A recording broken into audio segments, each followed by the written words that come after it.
Hey, what's going on guys? Nick here with a quick Star Wars news update coming straight out of the Mandalorian panel that just wrapped up at Star Wars Celebration. So the Mandalorian panel finally gave us a chance to kind of take off the curtain of the show and see more about it, some images from the show, learn cast members, character names, kind of the tone setting of it, and unfortunately they didn't premiere the footage that they played at the panel online, although there are some low-res bootlegs out there. I won't link them in this video obviously, but you can find them if you go do a search about Mandalorian footage. But the stuff looks great. This is by far the most anticipated thing that Disney has produced with Lucasfilm for myself on any of the Star Wars properties. I mean, I'm just so excited for this. It looks like very much a return to form for fans of the original trilogy, but also something even with a darker edge to it. You know, it looks grittier, it looks more adult, and it just looks like a really cool sort of like bounty hunter show exploring the underworld and the outer rim, kind of the scoundrel life, I guess you could say, in the Star Wars universe, which I love. We get to see new images of the cast members like Pedro Pascal as the titular Mandalorian. We can see Gina Carano's character, who is named Cara Dune, and we see Carl Weathers, who's playing a character named Greef. And Greef is kind of like the head of a bounty hunters group. He actually employs the Mandalorian on several occasions. And Gina Carano, her character Cara Dune, was an ex-rebel shock trooper. So really cool stuff. The show is picking up 5 years after the events of Return of the Jedi. So it's in that transitionary period when the New Republic is kind of building up. There's remnants of the Empire. There's still some stormtroopers out there, some fragmented parts of the Empire. In the trailer that came out, we can see Giancarlo Esposito is playing an Imperial officer with the Death Troopers that we already had previously seen in leaked set photos. There's also some Flame Troopers as well in the show, so it just looks like a really cool kind of return to form for Star Wars fans like myself, who kind of grew up on the original trilogy, some of the older materials, and played games like Star Wars Bounty Hunter. We're really looking forward to that canceled game 1313. It almost looks like it's sort of reminiscent of that in terms of the tone and the subject matter, so really looking forward to this. There are also some other characters that we spotted.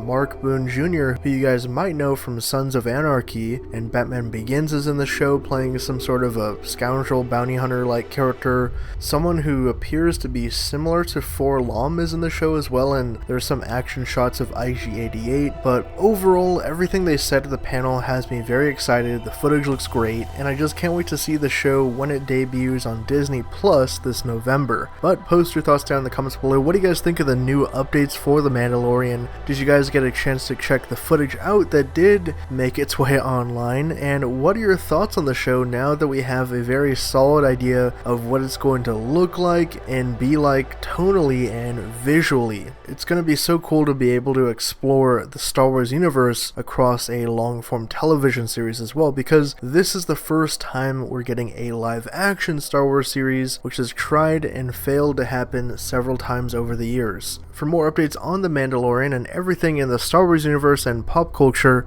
be sure to subscribe to HN Entertainment.